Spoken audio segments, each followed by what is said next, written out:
Bonjour, je m'appelle Jason Procopio, je suis un des anciens de l'église Connexion. Merci d'écouter ce message. En ce moment, notre église a un projet ambitieux, un projet d'acheter un local permanent au cœur de Paris. Alors évidemment, ça sert à notre église, mais notre ambition est bien plus grande que simplement nous. Nous aimerions aider d'autres implantations d'églises, d'autres ministères qui n'ont pas de local à Paris, trouver leur pied, trouver leur marque dans Paris. Et nous aimerions aussi former des disciples qui font des disciples, former de nouveaux ministres de culte, de nouveaux pasteurs, de nouveaux leaders pour servir les églises à Paris et ailleurs. Donc, toutes les informations sur ce projet sont disponibles sur notre site web www.église-connexion/plus. Vous pouvez trouver toutes les informations pour nous aider, pour nous soutenir, pour participer à ce projet et pour savoir comment prier pour nous tout simplement. Il y aura aussi une slide à la fin de cette prédication qui va détailler un peu plus ces informations-là. Donc, merci beaucoup pour votre temps et pour vos prières. Soyez bénis. Hébreux 3. Ainsi donc, frères et sœurs saints, vous qui avez part à l'appel céleste, portez vos pensées sur l'apôtre et le grand prêtre de la foi que nous professons, Jésus-Christ. Il est resté fidèle à celui qui l'a établi, tout comme Moïse l'a été dans toute sa maison. En effet, il a été jugé digne d'une gloire supérieure à celle de Moïse, dans la mesure où celui qui a construit une maison reçoit plus d'honneur que la maison elle-même. Toute la maison est construite par quelqu'un, mais celui qui a construit toute chose, c'est Dieu. Moïse a été fidèle dans toute la maison de Dieu comme serviteur, pour témoigner de ce qui allait être dit. Mais Christ est comme le Fils à la tête de sa maison. Or, sa maison, c'est nous, pourvu que nous retenions fermement jusqu'à la fin la confiance et l'espérance dont nous tirons notre fierté.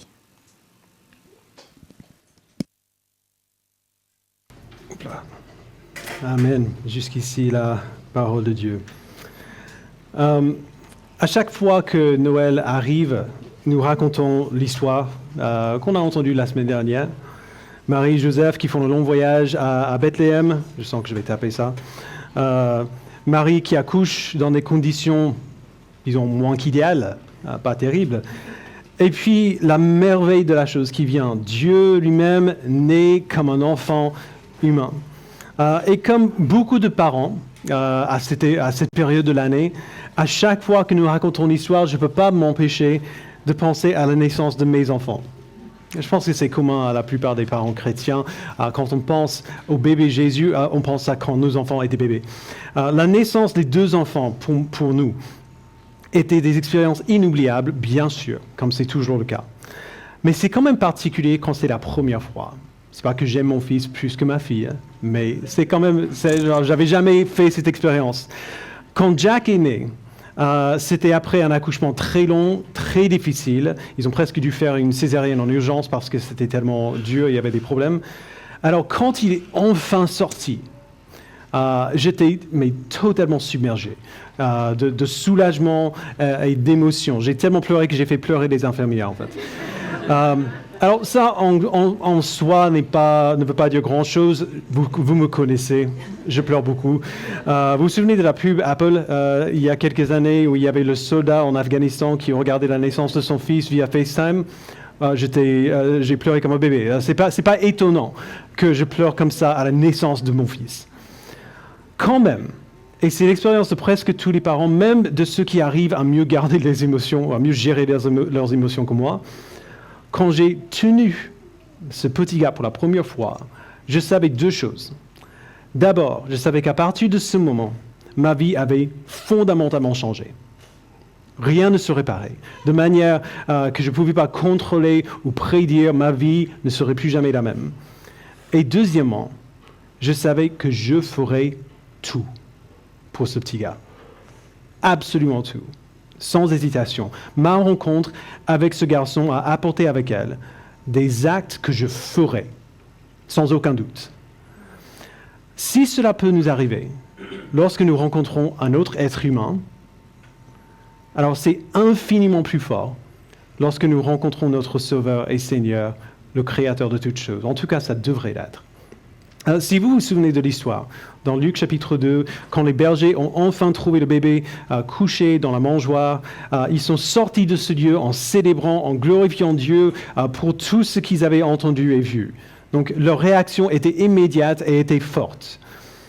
Plus tard, quand Jésus s'est approché des disciples pour la première fois, les disciples étaient tellement bouleversés par leur rencontre qu'ils ont tout laissé derrière pour le suivre. Jésus est la personne qui change absolument tout pour ceux qui le rencontrent. Les deux premiers chapitres de la lettre aux Hébreux qu'on voit depuis quelques semaines maintenant, ils ont été une longue description de pourquoi Jésus provoque une réaction si profonde et si intense en nous. Pourquoi Jésus-Christ ne devrait laisser aucun d'entre nous indifférent. On a vu que Jésus est la révélation parfaite de Dieu lui-même. À travers Jésus, nous voyons qui Dieu est et ce à quoi il ressemble. On voit Jésus comparé aux anges. Jésus est infiniment plus grand que les anges dans sa majesté, dans sa relation avec Dieu le Père. Et la semaine dernière, on a vu quel type de roi il est. Un roi qui s'abaisse pour être parmi son peuple, pour venir dans notre humanité et prendre notre punition à notre place.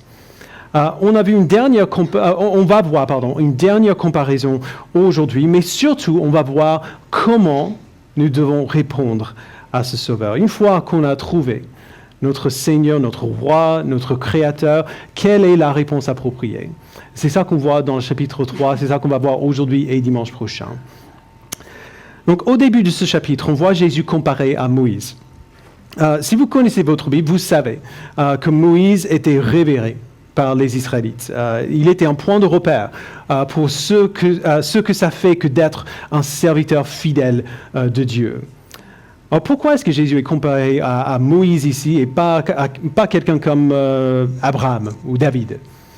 Ces deux hommes font une apparence plus tard dans cette lettre, mais je pense que l'auteur parle de Moïse ici à cause de ce qu'il dit dans le reste du passage. Abraham était au début. C'était le patriarche du peuple d'Israël. Mais à son époque, à l'époque d'Abraham, il n'y avait pas de peuple encore. Il n'avait pas de fils, il n'avait pas de descendants encore. David, il est venu plus tard. Il était le plus grand roi d'un royaume qui existait déjà. Genre, tout était bâti. Mais Moïse a été le fondement sur lequel le peuple d'Israël s'est bâti, entre guillemets. Il était instrumental en la construction de ce que Israël allait devenir. Et on va voir plus tard que Jésus est en train de bâtir quelque chose aussi. Donc, lisons les versets 1 à 4 encore. Donc, si vous avez vos Bibles, gardez-les devant les yeux. Encore une fois, c'est à la page 788 des Bibles de l'Église. Ainsi donc, frères et sœurs saints, vous qui avez part à l'appel céleste, portez vos pensées sur l'apôtre et le grand prêtre de la foi que nous professons, Jésus-Christ. Il est resté fidèle à celui qu'il a établi, tout comme Moïse l'a été dans toute sa maison. En effet, il a été jugé digne d'une gloire supérieure à celle de Moïse, dans la mesure où celui qui a construit une maison reçoit plus d'honneur que la maison elle-même. Toute maison est construite par quelqu'un, mais celui qui a construit toute chose, c'est Dieu. Alors, ce qu'on voit ici est assez évident. Alors, on n'a pas besoin d'y passer beaucoup de temps. L'auteur compare Jésus à Moïse. Il nous donne une similarité, déjà, entre les deux hommes. Et c'est qu'ils ont tous les deux été fidèles à la tâche que Dieu leur avait confiée. Moïse n'était pas parfait. On sait qu'il n'est pas entré dans la terre promise avec le peuple d'Israël parce qu'il a perdu son calme et il a désobéi à Dieu. Mais globalement, Moïse était un serviteur de Dieu extrêmement fidèle. Mais aussi fidèle que Moïse soit, l'auteur dit que Jésus est digne d'une gloire supérieure à celle de Moïse. Alors pourquoi? L'auteur nous le dit, et ce n'est pas seulement parce que Jésus a été plus fidèle que Moïse. Jésus est digne d'une gloire supérieure parce que Moïse était un serviteur et Jésus est le roi qui servait. L'auteur donne une bonne illustration de ce qu'il veut dire. Au verset 3, il dit « Jésus a été jugé digne d'une gloire supérieure à celle de Moïse, dans la mesure où celui qui a construit une maison reçoit plus d'honneur que la maison elle-même. » Vous connaissez l'architecte Frank Lloyd Wright? Je sais pas, j'ai du mal à dire en français. Frank Lloyd Wright. Frank Lloyd Wright, Youssef, hein? OK. Il est bien connu pour ces constructions très belles et assez inhabituelles. Dans la ville où j'ai rencontré Luan, il y a une université qui s'appelle Florida Southern, c'est là où Luan a fait ses études, et les bâtiments de cette faculté ont été dessinés par Frank Lloyd Wright. C'est un lieu assez étrange. Les plafonds sont très très bas. Tout le monde n'est pas fan du style de ces bâtiments. Mais l'architecture de Florida Southern est célèbre dans la ville. Non pas parce que les bâtiments eux-mêmes sont magnifiques, mais parce qu'ils ont été bâtis par Frank Lloyd Wright. Celui qui construit la maison reçoit plus d'honneur que la maison elle-même. Chaque maison est construite par quelqu'un. L'auteur dit au verset 4, « Mais celui qui a construit toutes choses, c'est Dieu. » Alors le ministère de Moïse, aussi révéré qu'il soit, n'était pas vraiment le ministère de Moïse du tout. C'était le ministère de Dieu, l'œuvre de Dieu qu'il a fait à travers Moïse. C'est Dieu qui bâtissait la maison. Donc ça, c'est la première chose. Quand les gens se souviennent du ministère de Moïse, ils ne devraient pas être impressionnés par Moïse, mais par Dieu qui travaillait à travers lui. Et comme on a vu au chapitre 1, c'est Jésus qui est ce Dieu qui bâtit toutes choses. C'est lui qui reçoit l'honneur. La deuxième comparaison, on la voit au verset 5 et 6. Donc lisons à partir du verset 5. « Moïse a été fidèle dans toute la maison de Dieu comme serviteur pour témoigner de ce qui allait être dit. Mais Christ l'est comme fils à la tête de sa maison. » Ça, c'est similaire à ce qu'on a vu au chapitre 1, si vous vous en souvenez, quand Jésus est comparé aux anges. Moïse a été fidèle, absolument. Mais il était fidèle comme un serviteur. Jésus a été fidèle aussi, mais sa fidélité est différente. Il était fidèle comme un fils. Alors dans ces versets, ce n'est pas la qualité du travail qui est en question, mais le rôle de la personne qui travaille. Moïse était un serviteur, Jésus est un fils. Moïse a témoigné de ce qui allait être dit, c'est-à-dire il préparait le terrain pour ce qui allait se passer plus tard. Jésus, il est ce qui allait se passer plus tard. Tout ce que Moïse faisait et disait préparait les gens pour Jésus.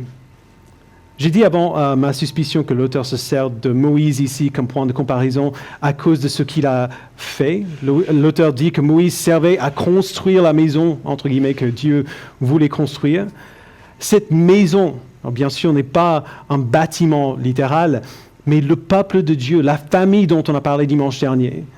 On le sait à cause de la deuxième moitié du verset 6. Il dit « Or sa maison, c'est nous ». Pourvu que nous retenions fermement jusqu'à la fin la confiance et l'espérance dont nous tirons notre fierté. Alors vous voyez, au verset 6, il y a une condition qui est donnée à cette place privilégiée que nous avons, pourvu que nous retenions fermement jusqu'à la fin.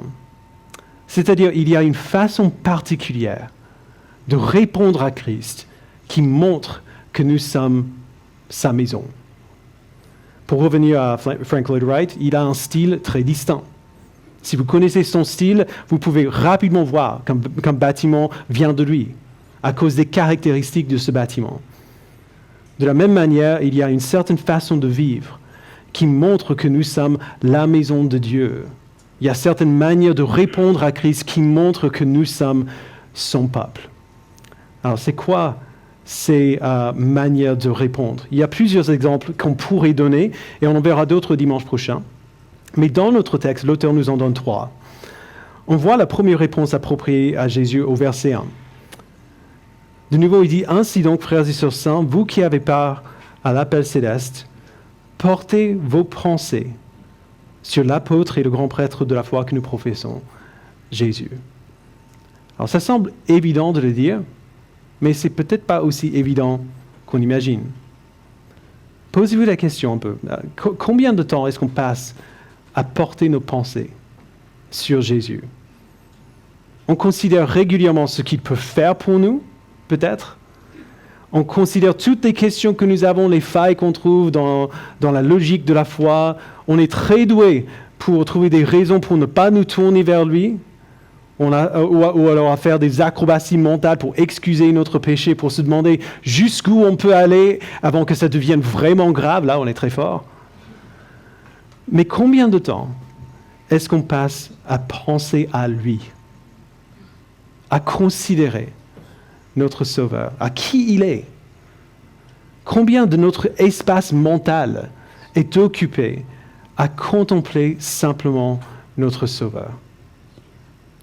Alors j'espère que c'est beaucoup, mais j'ai la suspicion, parce que je me connais aussi, que la réponse est en réalité pas tant que ça.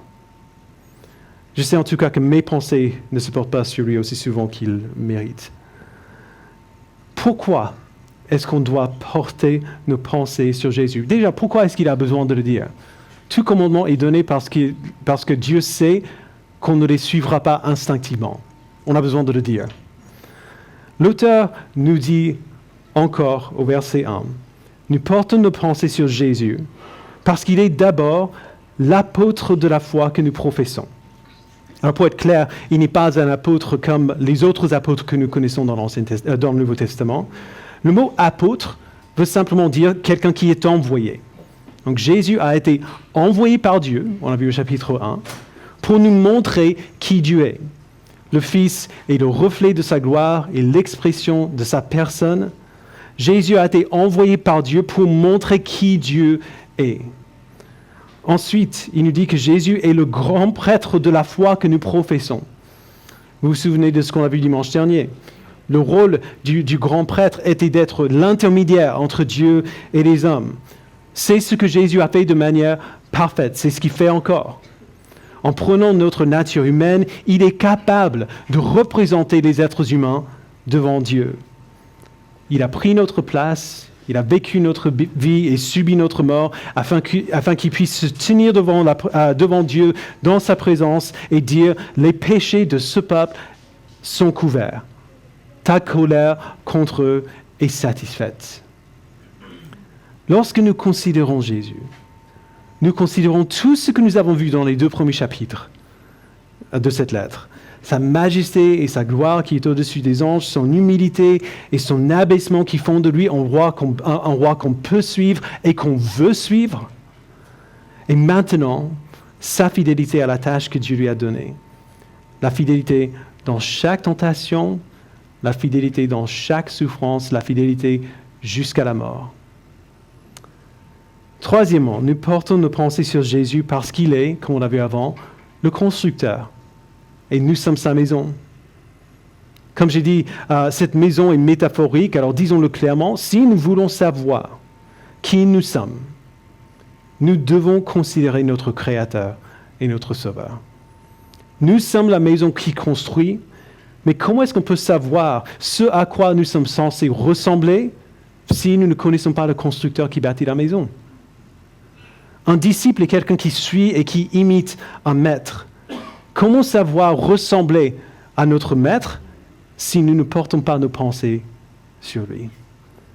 Portez vos pensées sur Jésus. C'est la première réponse appropriée à lui. En voici la deuxième. On la voit au verset 6. Or, sa maison, c'est nous, pourvu que nous retenions fermement jusqu'à la fin la confiance. Alors, c'est pas intéressant qu'il parle de confiance ici? On peut s'attendre à ce qu'il parle de l'importance de retenir fermement la pureté ou l'obéissance, parce que ces choses jouent absolument un rôle. Mais pour l'instant, il nous montre que l'une des réponses appropriées à Christ est la confiance. C'est pas bête de le mentionner. Tellement de chrétiens. Et je ne pense pas que c'est juste que c'est exceptionnel pour l'époque moderne. Et tellement de chrétiens vivent leur vie chrétienne comme s'ils marchaient sur des œufs. Ils questionnent toujours ce qu'ils sont en train de faire, s'ils font ce qu'il faut faire, comme il faut faire. Ils sont toujours en train de se questionner. Alors, bien sûr, on doit se questionner. On doit s'examiner régulièrement pour savoir si nous suivons Christ comme il nous appelle à le suivre. Mais il y a un type d'auto-examination qui fait souvent plus de mal que de bien. Posons-nous cette question. Lorsque je m'examine, lorsque je questionne mon comportement ou mes motivations, est-ce que j'ai peur? Est-ce que j'ai peur? Est-ce que je m'examine avec une boule dans le ventre, avec cette peur qui ne sait pas ce qui se passera si je ne fais pas assez bien? Alors je le dis avec tout l'amour que j'ai pour vous, vous ne faites pas assez bien. Et moi non plus. Personne ici ne fait assez bien. Nous faisons tous des erreurs, nous désobéissons à Christ tous les jours. Notre capacité à bien faire, heureusement, n'est pas la base de notre confiance. Notre confiance est en lui, en son œuvre, en ses promesses. Les disciples de Christ, et quand je dis ça, je parle de nous, les disciples de Christ devraient être des hommes et des femmes confiants. Pas en nous-mêmes, mais en notre Sauveur. Ça veut dire que lorsqu'on s'examine, on devrait ressentir de la confiance, pas de l'inquiétude, pas de la peur. Quand on s'examine, on va certainement voir des domaines de notre vie où on ne fait pas assez bien. On verra certainement des choses qui ne plaisent pas à Dieu et qui ont besoin de changer, des choses dont on aura besoin de se repentir. Mais lorsqu'on voit ces choses qui ont besoin de changer, même lorsque nous pleurons sur notre péché, nous sommes confiants. Parce que grâce à qui Jésus est et ce qu'il a fait pour nous, grâce à Christ qui est notre Sauveur, nous pouvons changer. Le fait qu'on a trouvé quelque chose qui a besoin de changer ne veut pas dire que c'est perdu. Ça veut dire que c'est gagné. On a repéré quelque chose qui a besoin de changer et nous pouvons changer. Le fait que nous n'y arrivons pas encore ne veut pas dire que notre salut est en danger, mais plutôt que nous ne sommes pas arrivés au bout de notre chemin avec lui.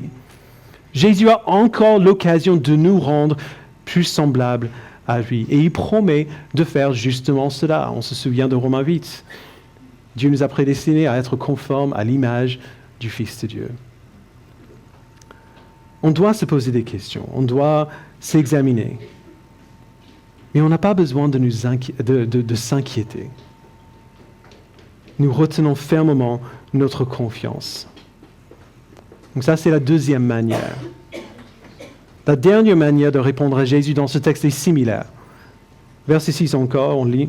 « Or, sa maison, c'est nous, pourvu que nous retenions fermement jusqu'à la fin, la confiance et l'espérance dont nous tirons notre fierté. » Vous voyez, ça va plus loin que la simple confiance. D'abord, nous tirons notre fierté de quelque chose qui ne vient pas de nous. Nous tirons notre fierté de l'espérance que nous avons en lui. J'ai déjà dit cela dans le passé, mais l'espérance dans la Bible n'est pas ce à quoi on pense normalement quand on pense à ce mot. C'est pas comme quand on dit « j'espère qu'il fera beau demain » alors qu'on est à Paris et c'est l'hiver. On n'a aucune certitude que ça va arriver. Je vous ai parlé dimanche dernier du mariage de mon frère qui a eu lieu récemment. L'espérance dans la Bible ressemble plus à ce que mon frère ressentait quand il était au devant de la salle et qu'il attendait que les portes derrière s'ouvrent pour révéler son épouse.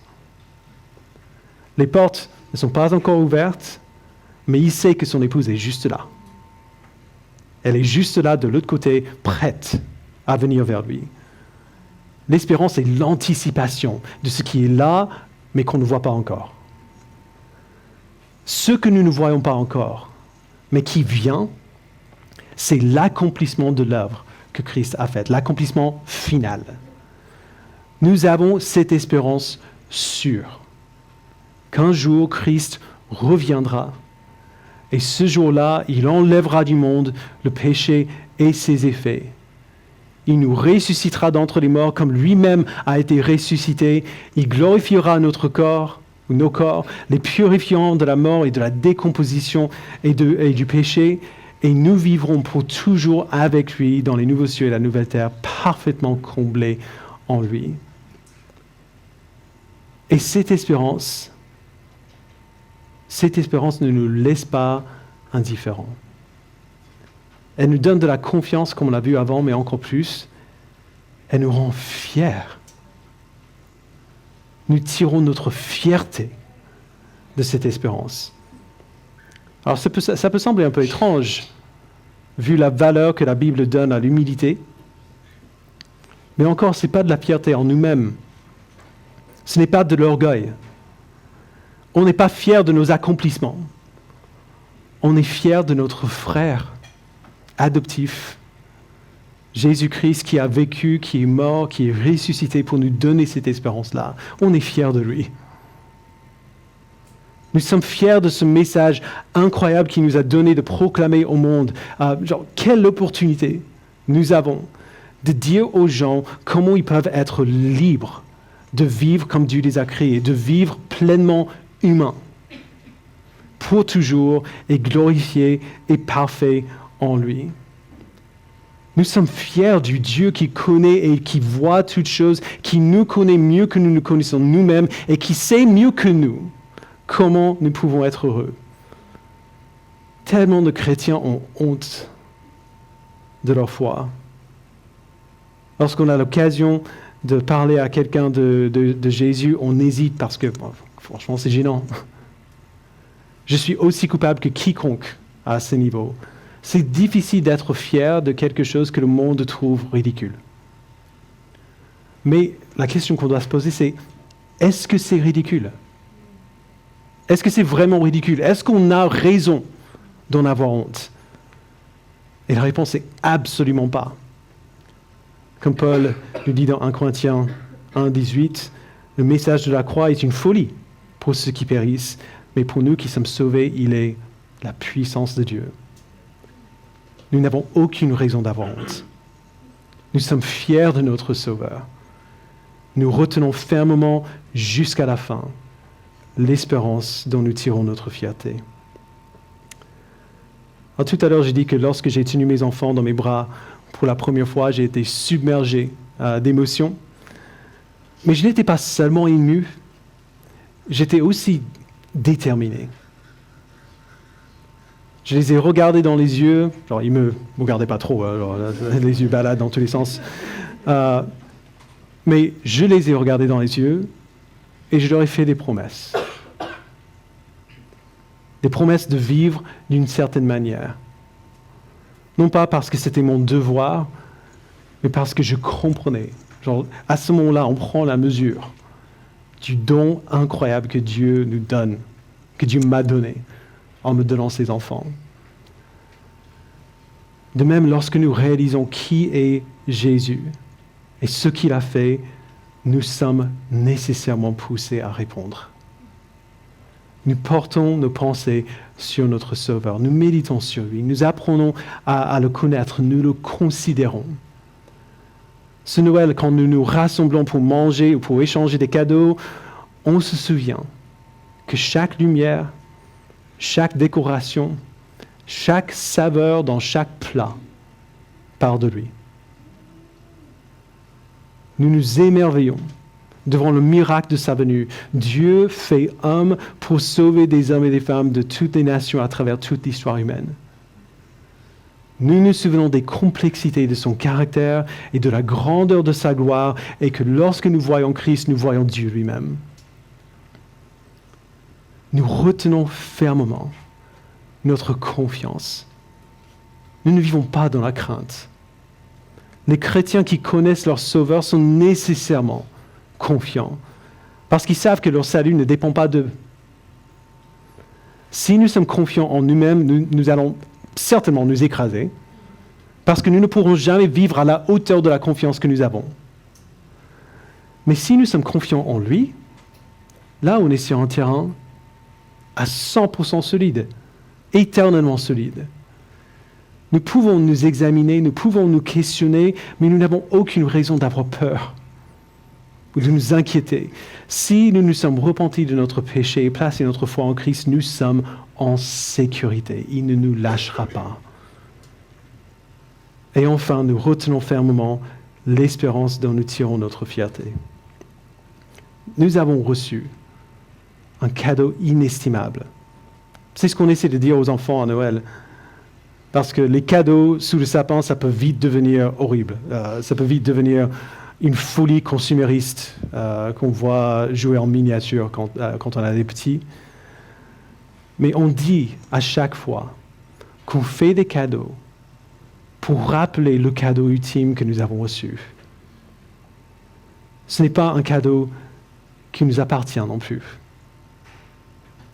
Ce n'est pas un cadeau qu'on a reçu parce qu'on a fait comme il fallait, ou parce qu'on appartient à la bonne tribu, ou parce qu'on a compris quelque chose que les autres n'ont pas compris. Jésus-Christ est un don qui est librement donné par Dieu, et c'est un cadeau qui est fait pour être partagé.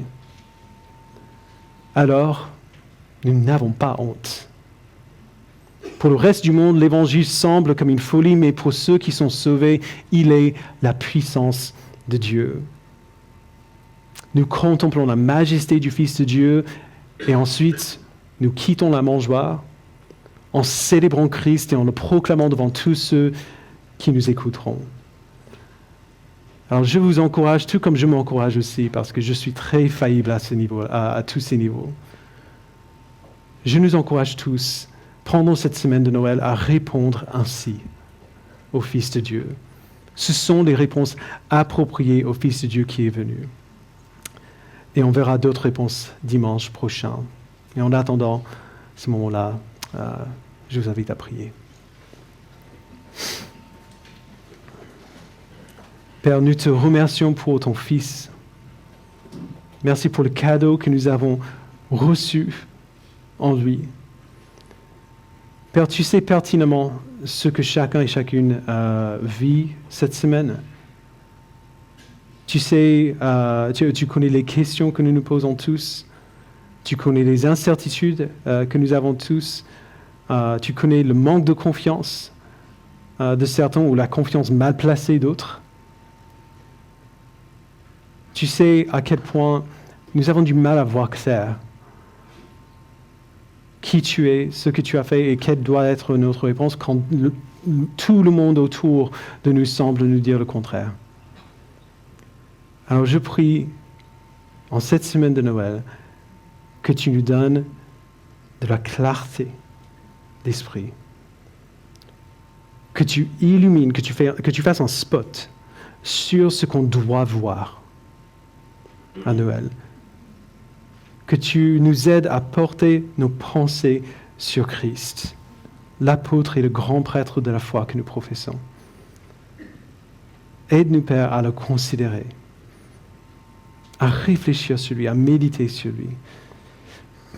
Et d'après ce qu'on voit en lui, quand nous considérons vraiment notre Sauveur, aide-nous, Père, à retenir fermement jusqu'à la fin la confiance et l'espérance dont nous tirons notre fierté. Merci pour ton Fils. Aide-nous, Père, à lui ressembler. Au nom de Jésus-Christ, nous le prions. Amen.